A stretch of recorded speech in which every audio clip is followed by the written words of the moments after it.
Continuing on Hilchot Shabbat, and the discussion that we started last shiur was washing oneself on Shabbat with cold water, hot water, gezerat merchatzaot. We mentioned that a person cannot bathe their entire body in warm water or hot water, even if the water was prepared, was warmed up from before Shabbat, still would be included in the gezerat of merchatzaot, gezerat balalin. Mutar lirchotz para ve'adav b'mei bosim. Now, the next part of this is not just a rechitza as far as the halachot of washing yourself is concerned, as far as the gezerah balalin is concerned, but there is another element when you wash yourself with a good smelling item, and now all of a sudden you smell good. Is that allowed or is that not allowed? So it says the halacha mutar lichos para v'yadav b'mei bosim. If you have rose water, for instance, and the kohanim sometimes wash their hands with mei bosim, either it is on Yom Kippurim, there many have this minhag, and so on. There's no issue of creating a good smell um, in your body. Now, this needs a little preface. The preface to it is that a person cannot create a good smell in their garments. Right? You can't um, put a good smelling thing on your garment in order for your garment to smell good, and therefore this becomes a question whether or not that is extended to your flesh, to your body as well. And the halacha is not necessarily you don't have a problem of having it on your flesh. Now, how about putting a deodorant? It's gonna get on your garment as well. Like, you're gonna put deodorant, and right afterwards you're gonna wear your undergarment, your shirt, and the smell is gonna get on the shirt as well. So Rav Moshe Feinstein actually was asked this question. It's printed in uh, in the beginning of the last chelik that they published from him in Igrot Moshe, that he mentioned that that's fine if you're putting it ikar on your flesh in order to, and also the kavara is not necessarily a clone that you're trying to smell good. You're trying to take away the bad odor of sweat and so on, and you're putting it on your flesh, and then you know by definition, some of it is going to be getting on your garments as well.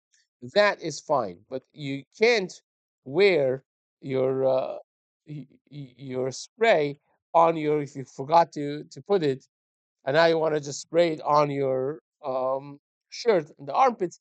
That is not something that you could do on Shabbat, because that again obviously is considered your bigadim. Now, speaking about washing yourself, now we're going to move to washing garments on Shabbat, which it's not just the um, actual laundry of your garments. Even putting water on garments could be considered part of melabin. And not only that, even cleaning up your garments from dew that's on it or from dust that's on it, in some cases could be considered melaben, that you are actually cleaning up the garments. And even offshoot of that would be on folding your garments on their folds on Shabbat in certain specific cases, which we will learn together. If you have a brand new dark color garment and you have some dew on it, and now you want to shake it off of the dew and clean it up, that actually makes a substantial difference in the way the garment looks, and therefore it will be hayav.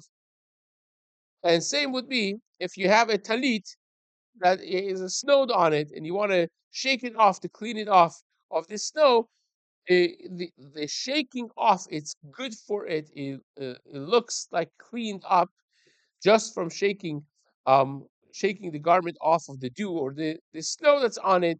And if you are a type of person that cares that you shouldn't have the flakes of snow on it or the dew on it, then it will become actually a problem. Um, when you shake it off, you will be in transgression of libul. Now, how about if you're walking under snow on Shabbat, right? For those who live in the East Coast, especially, this is more of a day-to-day life in the winter. You're walking and snowing, so you get home. You want to kind of like shake off the little snow that's on it on your coat or your raincoat, whatever it is, and it has not melted yet. So afilu beget chadash v'shachor mutar na'aret bigdo benachat kedei lasro. You could gently shake it off for those snowflakes that has not melted yet. You could do that. V'yesh mi she'omer she'asur la'er beget chadash shachor min ha'avak or min ha'afar she'alav. And there are those who extend this isur even to dust, not just dew and um, and snow, but even if you have a dusty garment and you want to dust it off, if you are makpid that it should be clean, then it will be prohibited even in that case. Again, that becomes a machloket, and Maran Shulchan Aruch seems to hold that this is mutar. There's no problem whatsoever with that. Now,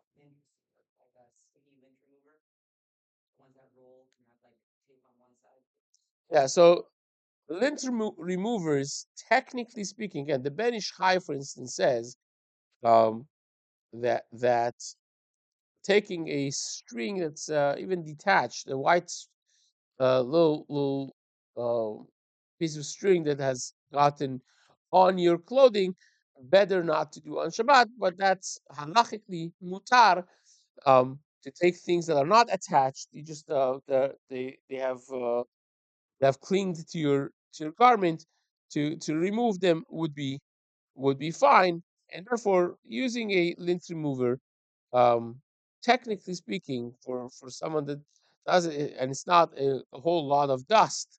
It's just to make sure that the little here and there lints that are there are removed. Again, that will be subject to that debate, and perhaps mikaradin would be fine. We're more talking about here dusting off, not just removing um, small particles that are stuck to the clothing.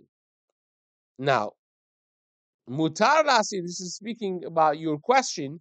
Mutar lasir nosot mal kova or bigdo.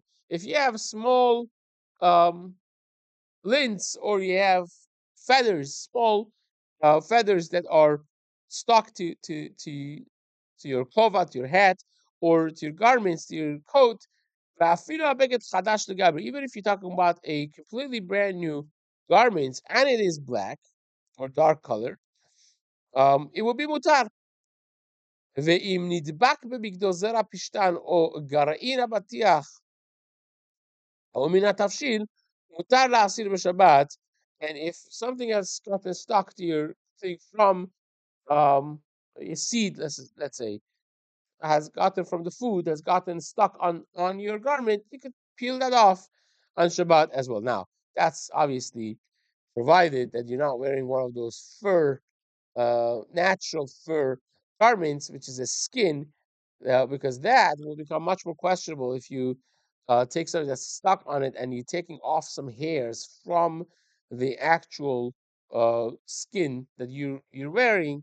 That becomes a whole she'ela in chut gozes, which we haven't gotten to discuss yet. But in the regular garments that we have nowadays, that would be obviously allowed. And this brings us to the halachot of washing dishes.